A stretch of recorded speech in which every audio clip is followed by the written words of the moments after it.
Welcome from home for Conover's May 2020 council meeting. It's good seeing all our council here tonight. Appreciate everyone. And for the benefit of our audience that tuned in, I want to thank you for your patience.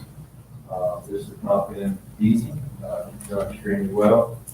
And there's a number of emotions going on right now, but we just hang in there and go the course. As of today, we have 65 cases in Conover County, 5 new cases as of today, 998 negative results, 38 folks recovered, and we have 4 in the hospital and 1 fatality. So thank you for that. I really appreciate it. At this time, we will open our meeting with an invocation, followed by the pledge of allegiance. So everybody stand. This invocation is from Reverend Cassandra Rawls from Queen's Chapel. And I also at this time would like to say thank you to our Conover Pastoral Association. I know they lift our city up in prayer every day. And also they are sponsoring our National Day of Prayer this Thursday, 7 o'clock, 57 May.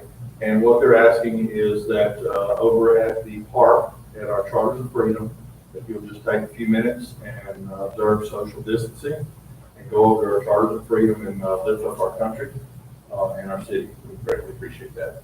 Let's pray. Our Father, creator of heaven and earth, we worship and magnify you. The earth and all creation reflect your glory. It is your eternal love for us that gave your only begotten Son to save us. As your love flows like a river, we lift prayers for the Conover leaders as they come together to serve the community and leaders of our nation. We lift leaders that are above them, the decisions from the government officials that impact Conover community and our country. Please help our first responders, firefighters, nurses, retail workers, mail, and delivery staff that are face to face with the possible exposure to COVID-19. We pray for the bus drivers, hospital staff, and nursing facilities in Conover and our nation. Father, you made us, and you know what our body needs for healing. Heal our bodies, heal our land, and help the medical researchers find a cure or solution to prevent additional deaths in the United States and the global world. Give the wisdom to protect our families and make the right decisions. We live this prayer in your name. Amen. Amen. I pledge allegiance to the flag of the United States of America and to the republic for which it stands, one nation, under God, indivisible, with liberty and justice for all. Please be seated. And council, I appreciate everyone being here this evening, and we're going to certainly maintain our social distancing, and we have no more than allowed in our room. I appreciate the staff being on WebEx and also here in the hallway. So at this time, we'll look at item 1 is the approval of the regular minutes, April 6th. It's one of 7 consent items. The second one being a proclamation for National Small Business Week. Third is the proclamation for Municipal Clerks Week. Item 4 is the National Police Week. Item 5 is the National Public Works Week. Item 6 is a ratification certificate of appreciation for Mr. Terry Grump, 32 years of service. And finally, item 7 is a resolution 12-20 certificate of appreciation for Mr. Dewey Harris, 32 years service to our county. If I could get an approval for those consent minutes or any changes, modifications we need to make to the minutes. Make a motion we approve. Second. Thank you, Mr. Fuller. I appreciate that. Second, Mr. Bill. Any further discussion or questions, clarifications? All in favor say aye. Aye. Any opposed? Motion is carried. Thank you. Item 8 is the comments from our visitors and guests. At this time, your city council would love to hear from you. If you do have something that you'd like to say or type in for our council, if you would, when you type your request in, you can do it over the YouTube channel, or you can call 828-464-1191. And if you would, just state your name and address for the public record. And we'll stand by for about 30 seconds or so to see if anybody wants to come on board. But we'd love to hear from you. Your council would love to hear from you.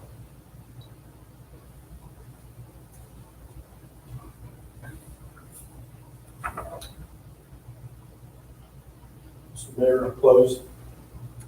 Thank you, Mr. Bill. We'll have a second. Second. Second, Mr. Acker.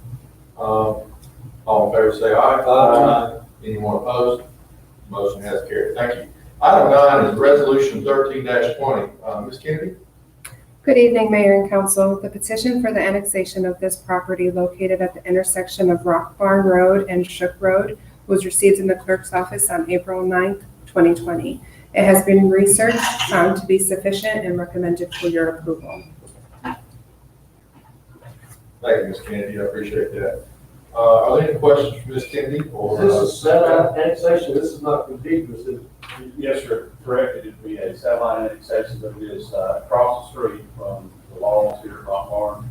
So this is very close proximity.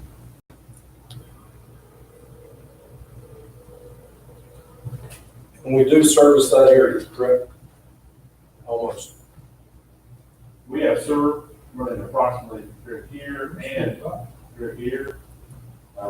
We also have the Rock Barn pump station, we'll talk about a little bit later, just off the map here. We have water along the front on Rock Barn and Ship Road. If the property is developed, DOT and the city of Conover will require an entrance here on Rock Barn Road and then another entrance off of this neighborhood street here. I believe I've got it correct. It's already a DOT street. So that, Would that be for safety purposes? correct, yes, sir. With this many development, this many units that potentially could be yielded out of this property, we want to see have a second egress. If we go in there, we block off the main entrance with the fire truck there, there's no way for anyone else to get out. So we want to have a second entrance out of that. Currently, the property resides in the county, it's zoned R, I believe R40. I believe that's correct. Currently, you could put about 25 to 30 mobile homes on that site. The property owner approached Mr. Klein and I at the beginning of the year. They're local gentlemen, they would like to purchase this property and see develop, they are developers. We'll speak up, please. Sorry. They do have a grading company, and most of their work was done in the Charlotte area during the last recession. That's where they went, and they'd like to have a project closer to home. What price range will these homes be? It's to be determined, but we believe these are going to be starter homes probably in the 130s to 140s. Thank you. But they will be stick-built homes, they will not be mobile homes. Stick-built homes, we would like to see that they also are not slab-built homes because of the topo, and the contractors or the developers have agreed to that because they're familiar with the area. And then topo is not to your advantage with slab-built homes, for possible training problems. And so that was something they read it off of. But they will not be mobile homes. Not mobile homes, no, so they'll be one of our most restricted zonings of R9 and we would rezone. You said they're locals. They are, it's like, they're both, young gentlemen probably in their early 30s. You're right. Great discussion. Any further questions for Mr. Duncan?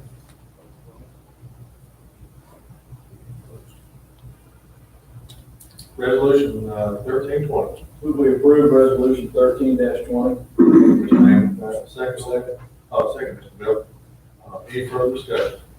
All in favor, say aye. Aye. Anybody opposed to this? Motion carried. Thank you. Item 10 is resolution 14-20. Mr. Duncan. Members of council, we'll be setting a public hearing for the next June 1st meeting to annex this property into the city, and then we would anticipate in the coming months reviewing engineering plans from them for water, sewer, and street infrastructure. I would expect we would bring development plans back to you in the early fall. Thank you very much. Resolution 14-20. Make a motion, we approve 14-20. Thank you, Mr. Bullseye. I appreciate that, Mr. Bill. Any further questions or comments? All in favor, say aye. Aye. Any opposed?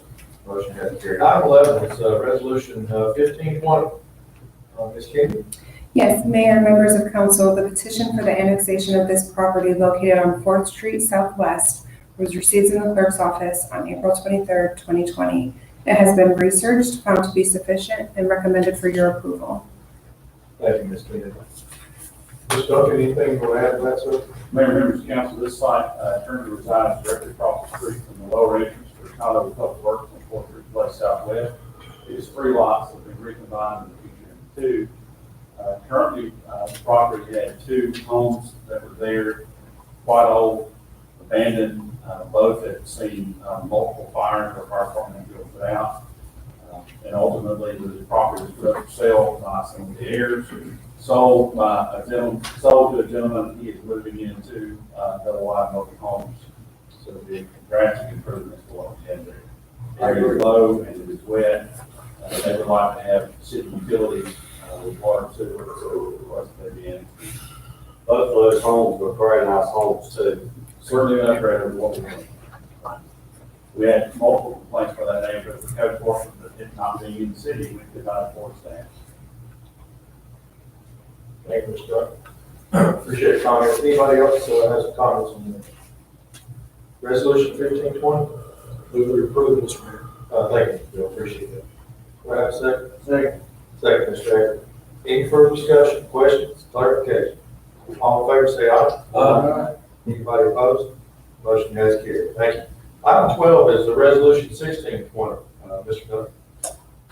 Resolution 16. That's to set the public hearing. Yes, sir. You'll be setting the public hearing date also at the June meeting for this annexation. Thank you very much. Apologies, just going in and let Mr. Kleins in. Any questions on that? Move to approve resolution 1620. Thank you, Mayor. Second. Second, Mr. Shamrock and Mr. Bill. All in favor, say aye. Any opposed? Motion has carried. Item 13 is a public hearing. Question, consider additional zoning for BP Conover LLC. Mr. Glenn, welcome, sir. Thank you, Mayor. Members of the City Council staff, members of the public who may be participating from home. For consideration this evening is an application by Richard Angino from Third Wave Housing. The application is for a conditional zoning approval to develop a new residential community with 60 apartments and associated facilities. This would be located at 160 Zelkova Court Northwest. I have an aerial map here, this area. This is the Walmart Supercenter right here. This is Zelkova Court, comes to the side. There's a 3 acre plus tract right in that area, which is undeveloped. And that's where the proposal is focused. The property is split zone between MX, which is mixed use, and in front, corridor commercial. You'll notice there's a right-of-way unimproved that will service that tract on the front side. This comes right out to the 16 right here. Excuse me.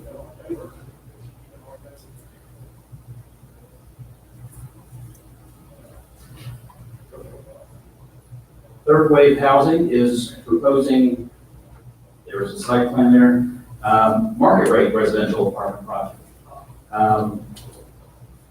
It would utilize a single structure and would be 4 stories tall with an elevator. As you can see from the site plan, which I'll get into a little more detail, there's outdoor space and parking for a number of units. At one time in the past, this site was approved for a mixed-use development back about 2007 or so. Came to council, was approved, was never built. So this has been laying dormant since that time. I've noted with a project like this is that it might appeal to seniors, young professionals, and recent transplants to our region. And if approved, the site plan and the development agreement will control the property going forward. A little more detail. This is the access road coming in on Zelkova Court. There we are. This is the Walmart. The Walmart building is right about here, just off this graphic. This is the structure. This roadway section will be built and completed to provide access to the development. This is the main driveway area, and the parking circulates around through this area. There's a secondary access point for emergency response. It can be used by police, it can be used for by the fire department for emergency access and service. Right in this area, you'll notice in the site plan, playground area, green space, also green space at the rear. In this proposal, they are contracting and working with a neighboring property to provide stormwater facilities. Now, they're not designed yet, but when they are designed, they'll go in that location. And it could be sized to supply the other land that's underdeveloped or not developed. It's all owned by one developer. In fact, this big tract was once owned by the people who still own all this land. So part of that agreement years ago was to retain a water, kind of stormwater facility capabilities on their site. So that's going to be part of this project master plan to be approved. So this stormwater would take care of this property plus this one as well? It could do so, yes. It will certainly have to take care of the apartments, if that's what we know we're dealing with. Right. But if it's sized correctly, it could be used to provide, other services for that, sort of like a small regional B&B. Yeah. Did you say this, these property owners here have signed off on that? Yes, they have. And that question, this drive here and this here look like two different Size, scale. sizes, scale, construction, is it? Well, this will be a hard paved surface, focused primarily for emergency response. This one's the full access by the citizens, the folks who live here, residents, will come in and out at this point. But our safety folks, our safety departments have asked for a second entrance here just for response, in case there's any need to come in this way, if there's something blocking, something here, they can still get into the development. So that's what they've asked for. It's not fully designed at this point, but that would be a final plan consideration should this be approved. Those lines, is this going to be used by the residents? It will not be used by the residents, at least that's how it's How you proposed. gonna keep them using it? If these people are living in here, Yeah. they're gonna go to Walmart, they're not gonna come out here and you go over here to go to Walmart, they're gonna go right out there and go to Walmart. Well, we'll look into how that needs to be secured or how to not stop kind of scenario that the fire department or folks can access. But this is the only entrance and exit for the residents. That's right. That's right. Well, we can do that. Sanitation. You got curb, you got a fire department, we use that across curb, they could show across the sidewalk. We'll take a look at how that's designed. I mean, it's meant to be smaller to kind of limit that through access. Well, it's not gonna be gravel. No, it won't be gravel. It won't be gravel, no. And part of the reason is, and Mr. Angino, who is actually on the line and will join us in a minute, he might be able to speak to this, but he felt that he has a lot of circulation through this area here, and this is going, inviting access by residents, and that if this was another driveway point, you'd have to really be concerned about how kids and other folks interact with that crossing. So that was one of the reasons why it is under, smaller size, really just for limited access. Question for you, I know you consulted with Chief Henson, but does he have, that's gonna be probably 60-something feet high, is there any concern with fire apparatuses being able to fight that? There's not a concern about that. So they have reviewed it. It'll be a 4-story structure. It will be sprinklered. So there'll be, opportunities to kind of sort of tamp down fire if there ever was one. Okay. So it'll be reviewed for that. One elevator there or two? One elevator, I believe 2 elevators. Two elevators. Yeah. Where are they located? They would be the central core. Now, Mr. Angino may be able to point that out, and actually we do have some floor plans as we move on. How many units you say it'd 60 units total is what's be? 60 proposed. units, so you're possibly gonna have, say, 120 vehicles in there. A lot of traffic coming out of one driveway. It's a quite a That's set a of big infrastructure. street down through there anyhow. It's a lot. It's a line, you'll see that, this right of way was set aside here with that other development, I suppose, or maybe earlier, but it does line up with this internal street. You know, this is sort of acts like an internal street, so they kind of line up at the intersections. Would there be a stop sign? I know there's one right here. Would there be a stop sign here? Yes, there would need to be a stop sign. Coming out. And you said you have a developer on the line. Yeah. You want to go ahead and bring him. Well, if you don't mind, Mayor, what I was thinking is that I would go through my slides and just share with you what I know, and then we would introduce Mr. Angino, who could talk to you about his company, let you know what they've been busy doing for so many years. Sorry, I thought you were finished up. Thank you. That was great questions, lots to talk about. This is elevations for the structure. As you can see, it's a single building, supposed to be 4 stories tall, approximately 56 feet tall, and about 280 feet long. For comparison, the Walmart is approximately 40 feet tall and 600 feet long. So they kind of front each other on the parking lot. They would sort of complement each other from a scale standpoint. The building elevations are intended to show a variety of materials, including brick, cementitious siding, which is hardy plank. It's something that we're all familiar with housing anymore. But that's a variety of cementitious siding products, including horizontal kind of lap siding, vertical board and batten style siding, and also some shake shingles that would be used in the gable fronts.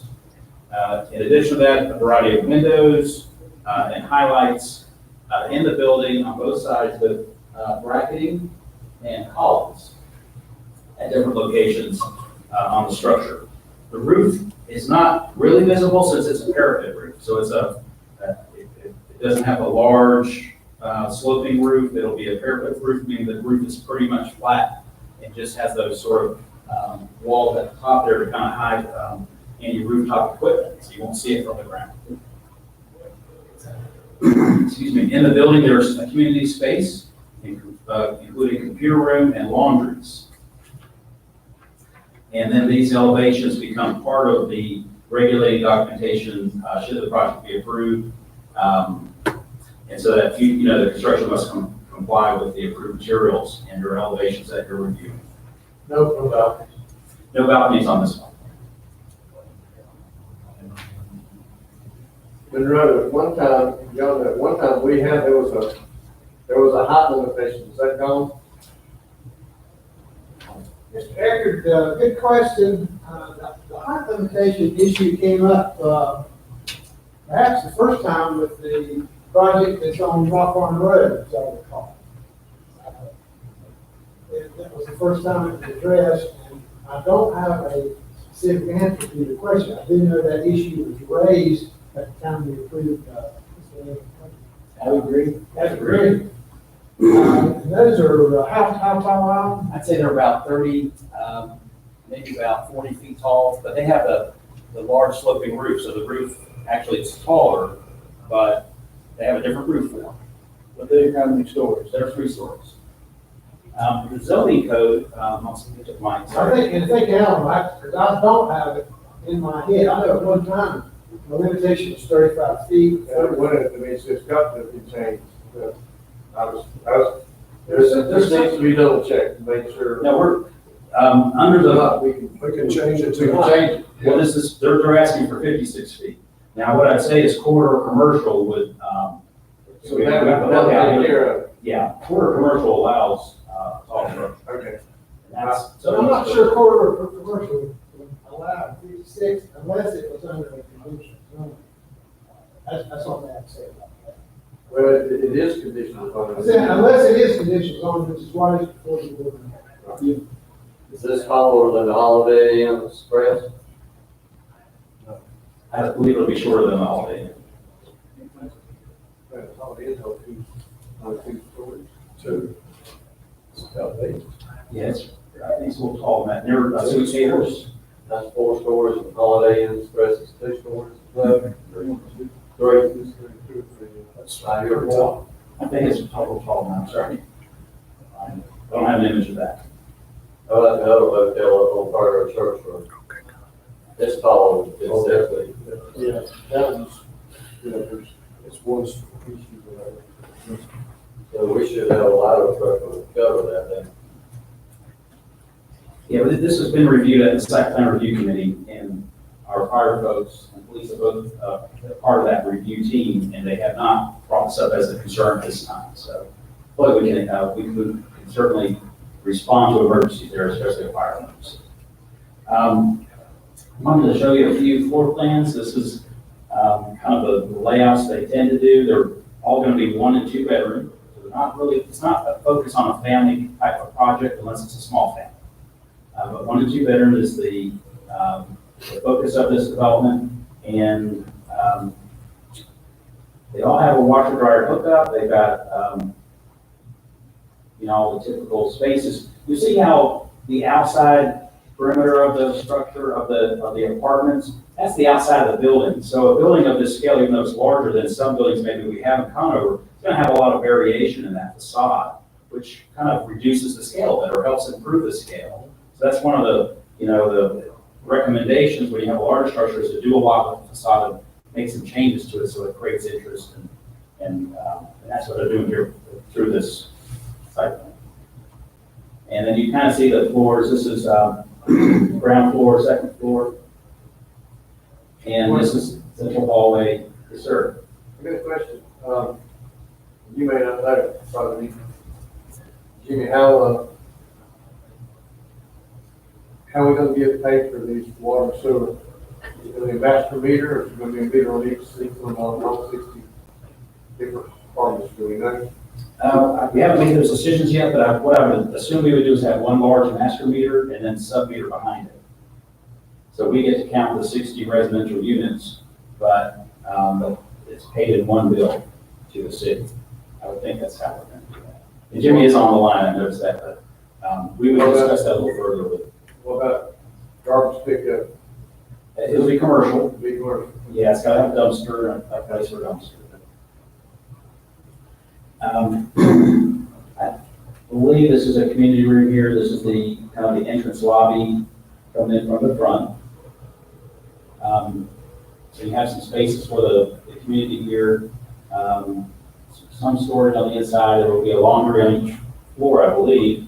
And because the next set, which is floors 3 and 4, have a similar kind of layout. So there's some common space on each floor, including like that community type room and other facilities there. You said a laundry on each floor, so the units don't have, No, they do. they do have wash and dry hookups and they'll have a laundry?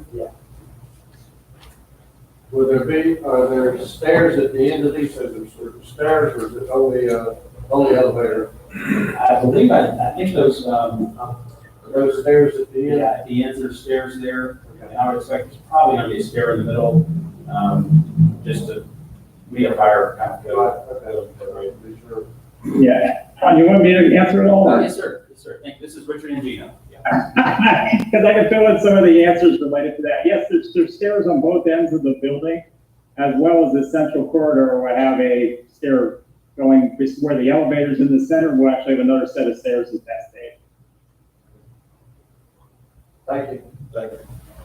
So, just to summarize and finish up my part here, of course, we took this to the planning board, and they reviewed it at their April 7th meeting. They did recommend unanimous approval and sent it up to council with that endorsement. So with that, Mr. Angino, I'm going to help him with the slides, but he's asked that we include a few slides just to let you hear about him and his company and answer questions about the project.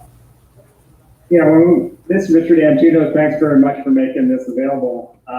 We did the planning meeting electronically, and I was actually pleasantly surprised how well it went. So I like that we're having the technology and using it the way it's designed.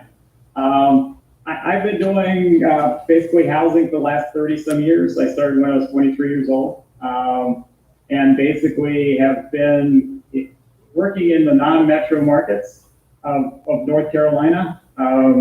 We just find there's so many places need some creativity in order to get new housing built in the different locations. We currently have a building under construction in Hickory, which is the same business model that we're talking about here.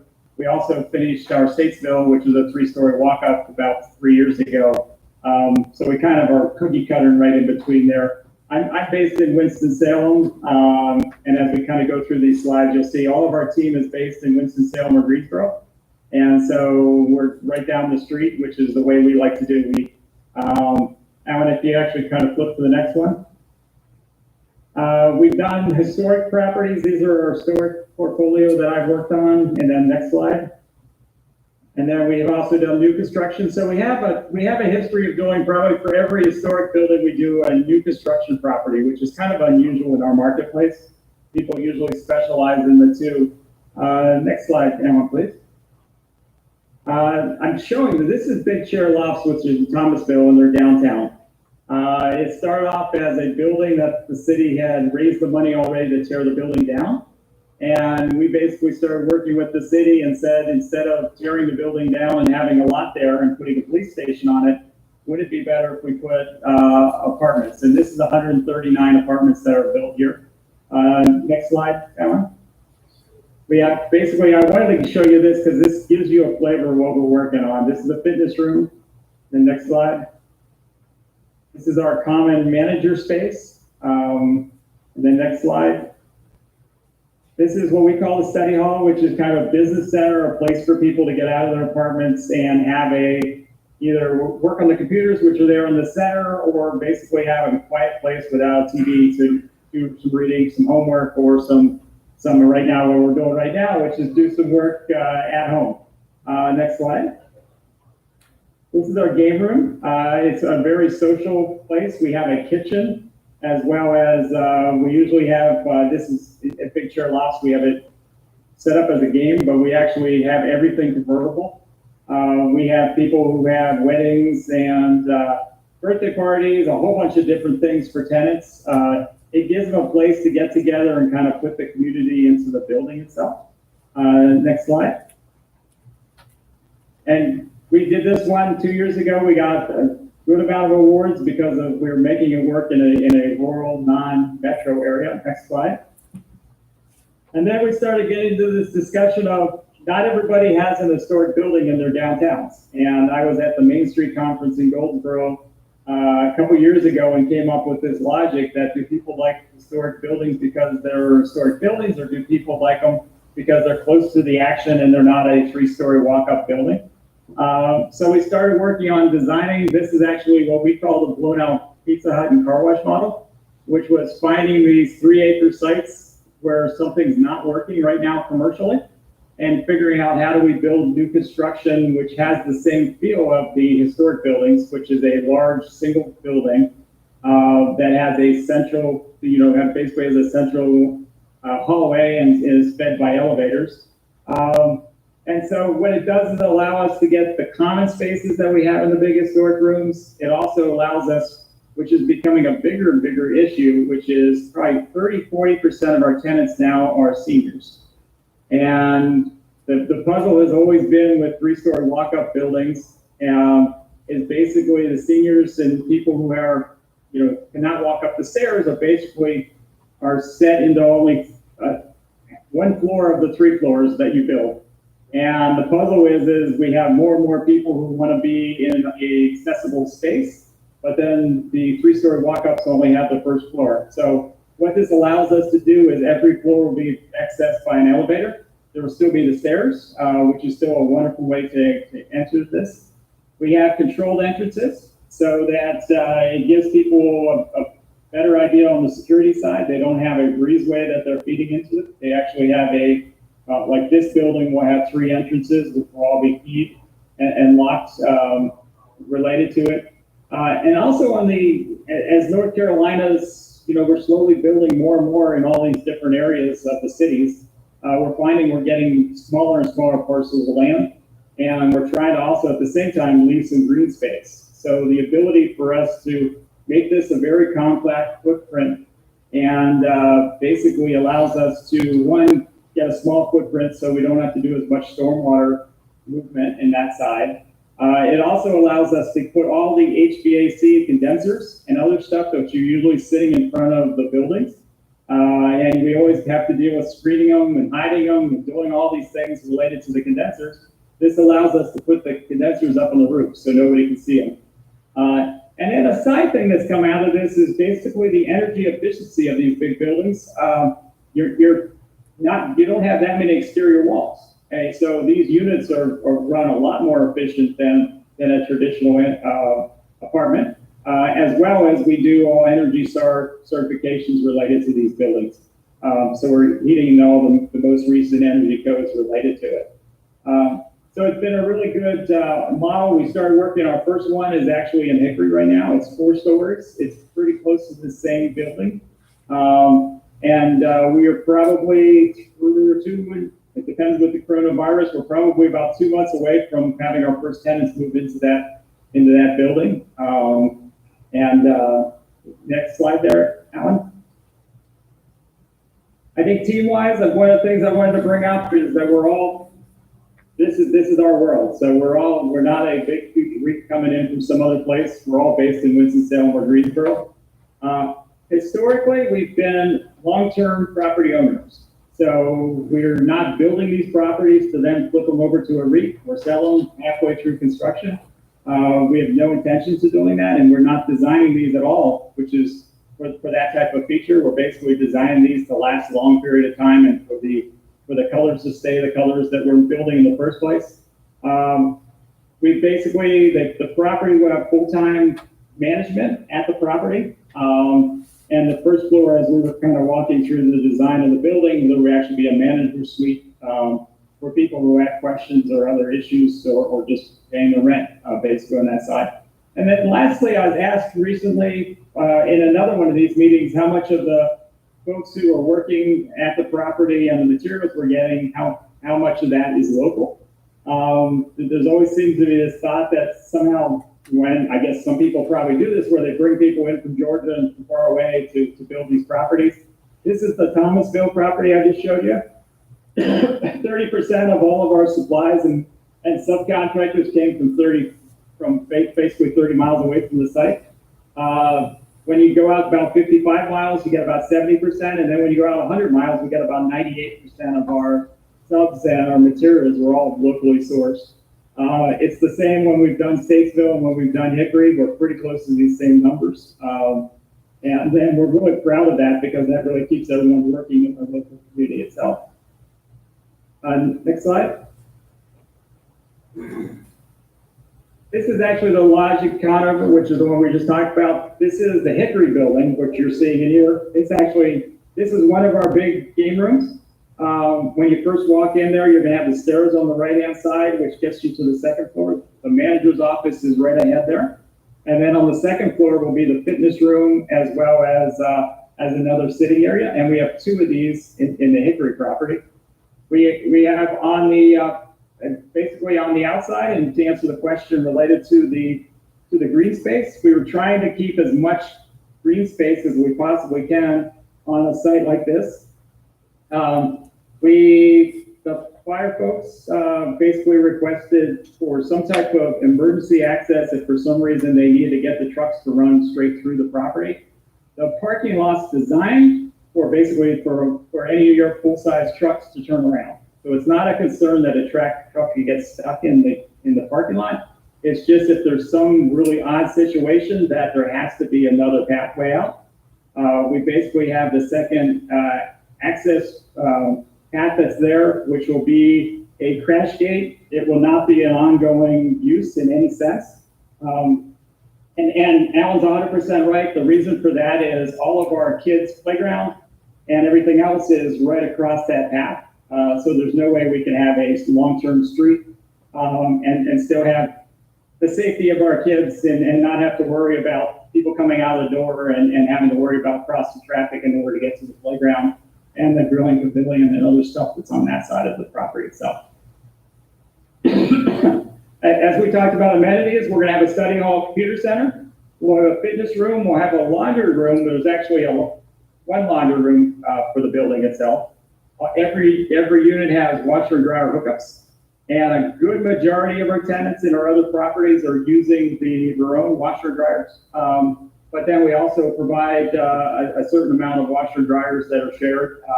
Actually, more people are using it now than they have 5 years ago.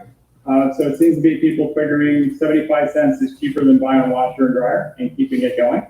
We'll also have the community room as well as the full-time management center itself. I think there's one more slide. Is there one more slide now? That's it. Nope. I'll rest on the site plan, so if there's any questions about the site, we'll have that in front of us. Very nice. Thank you, sir. Appreciate you joining us. This Where- is, Where's the one in Hickory located? Do we know?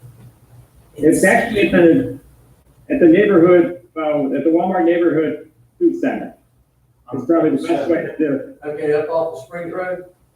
No, it's on the way to, The old movie theater. Old 70. Old Setting. Oh, okay, Old City, okay. Okay. Yeah, it's pretty southwest. It's a twisted address, and it's going to be interesting. No, how that's not, I to know where it is now. I know where it is. Thank you. this is a public hearing. Anyone that has joined us tonight virtually, if you'd like to speak, you can join us through the YouTube channel or through 828-464-1191. We'd love to hear from you. If you would just call in, state your name and address for the public record, and speak on behalf of this potential development.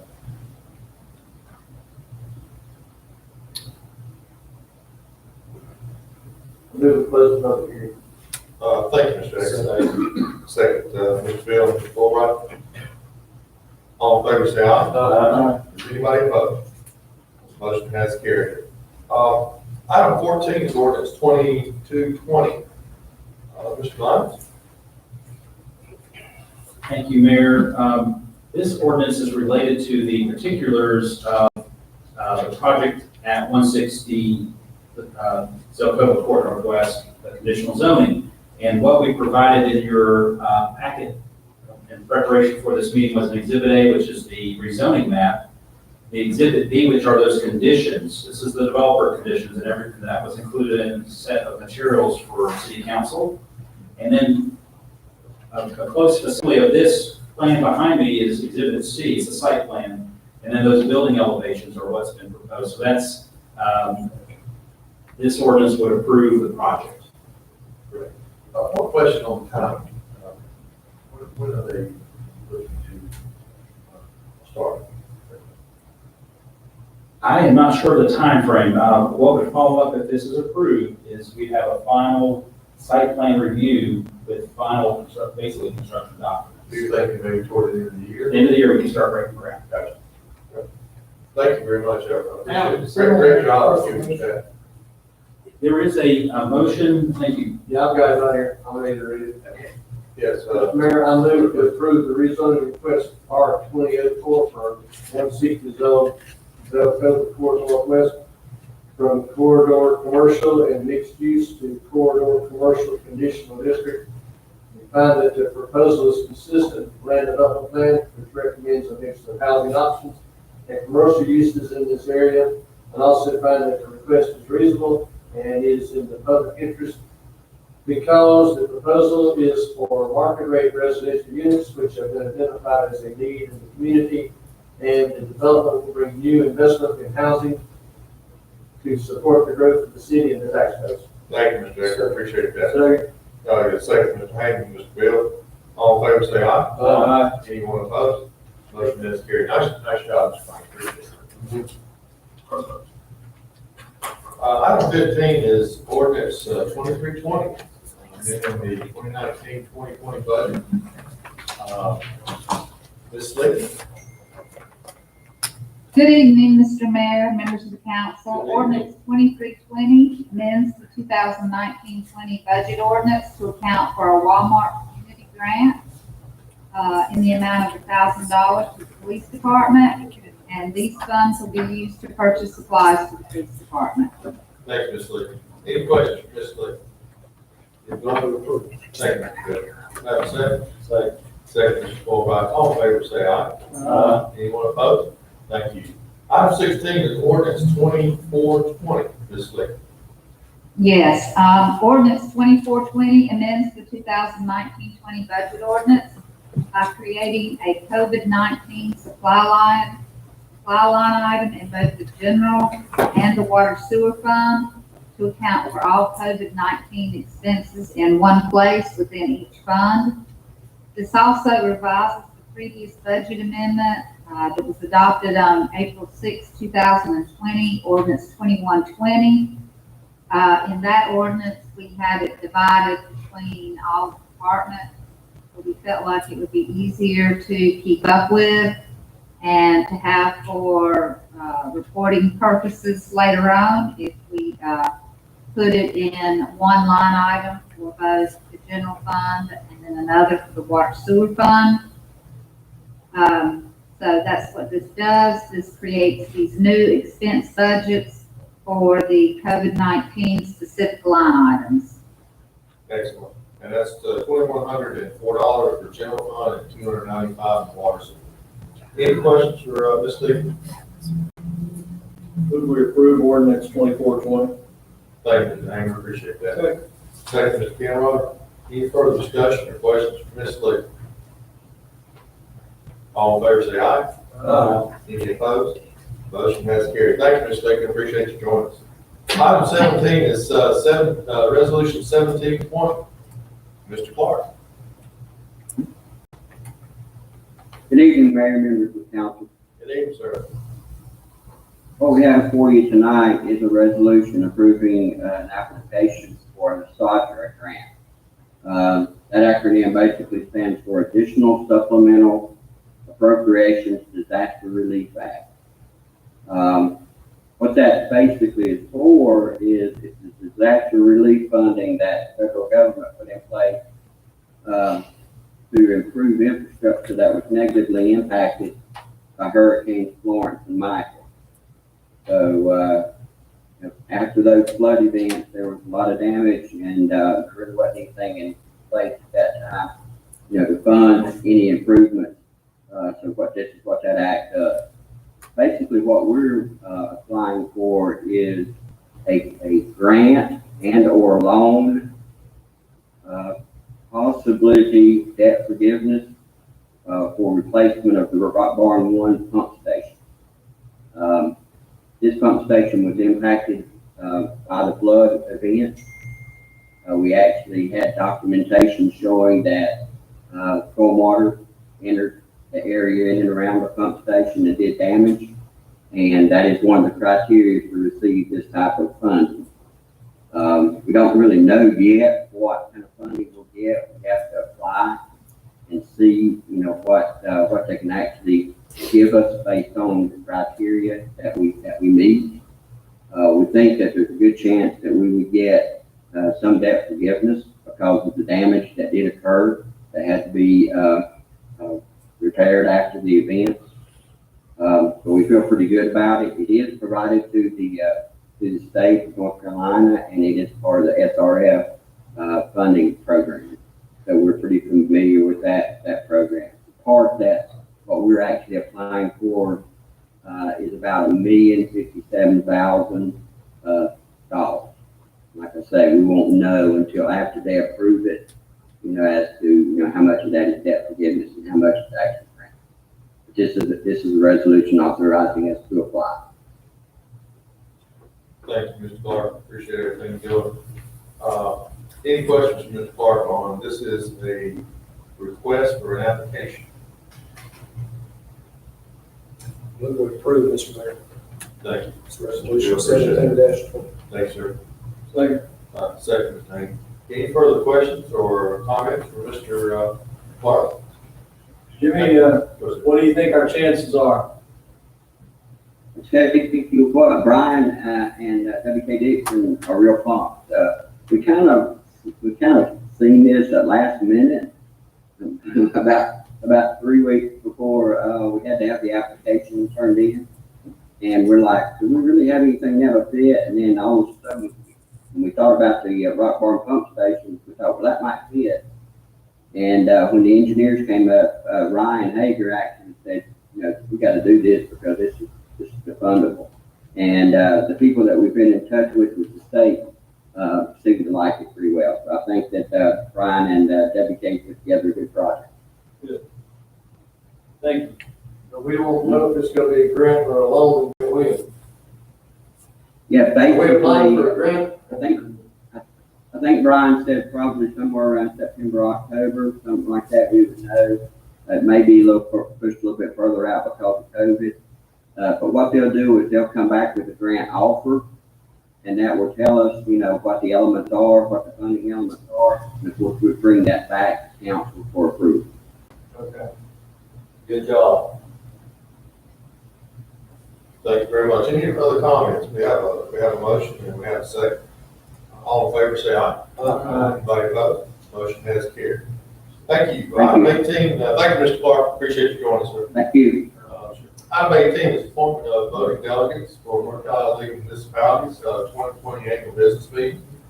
And I know Mr. Duncan has spoken to Mr. Hank and Mr. Mulbright, and I'd like to offer those names up for our voting membership for that particular day. I think you're going to join, I think virtually, I'm not mistaken, out of City College. So that's, I'll make that motion, Mr. Payne and Mr. Porter. Second. Second, Mr. Bill and Mr. Kenrock. All in favor, say aye. Anyone opposed? Motion carried. Thank you, Jim. Appreciate you volunteering for that. Thank you. Committee reports. This is the time that if you'd like to share anything with your fellow council members, we'd love to hear from you. I've got a couple things I'll start off. I'd like to thank Mr. Nyberg for keeping our citizens informed. I have looked at a lot of the websites around the county, and I really think we're doing an excellent job of having a lot of insight put out there for useful information for our citizens. So thank you very much. I'd like to thank all of our employees. They never disappoint, and this certainly isn't anything different. They've done a great job. They watch out for each other, and they maintain the distance, and they've done the job. And thank you very much for that. Ms. Heller, once again, has done a great job on Bittersweet. I know it was unique circumstances this year, but we had a number of citizens that came in before and after to pick up bags, and we appreciate everybody's efforts on that. And then lastly, I mentioned before, but Thursday, National Day of Prayer, sponsored by Conover Ministerial Association. We would love to have members of our community practice social distancing, but go to our Charters of Freedom, and we'd appreciate prayers for our country and community. Anything else, council, would you like to share with one another? If not, we'll move to the city manager report. Mr. Duncan. Mayor, members of council, I think you've covered quite a bit of it with the city vision happening on May the 28th. We're going to host that here, so anyone who wants to participate may, but one of your delegates. National Day of Prayer, you also mentioned this coming up this Thursday. I've been in touch with Pastor Bledsoe, and the Pastoral Association is prepared along with Public Works and Police Department. That's going to be happening. We also have the Charter of Freedom Club reached out and they participate, pin up, try to use that also to bring awareness and fundraising, and also hand out water for those that may need it. So you'll see that there. And of course, the Conover Farmers Market's upcoming. They moved it back a week to this Saturday, May the 9th, the year from 8 a.m. to noon at the post office parking lot. I've asked them to all wear their face masks so we're not breathing on each other's food potentially. And they've agreed to do that. Of course, the vendors will do that. And July the 6th is our Independence Day holiday that's recognized by the city. It'll be the day off, the offices will be closed, and that's also our scheduled July meeting. And with council permission, I'd like to move that meeting to Monday, July the 13th, or any other day that you would prefer. We typically look a week later to get traveling on holidays.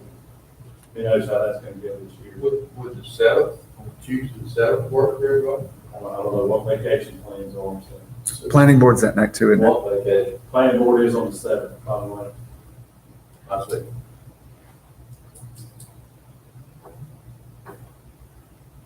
So, that's the council. We can, I guess we can decide that next month. Yeah, you got plenty of time. Well, if you're thinking about that, give your thoughts to, this stuff, we'll speak today with everybody. Anything else? Well, thank you very much, folks. Thank you from home. Appreciate your patience and being with us, and, stay safe out there. Thank you. Later. What's the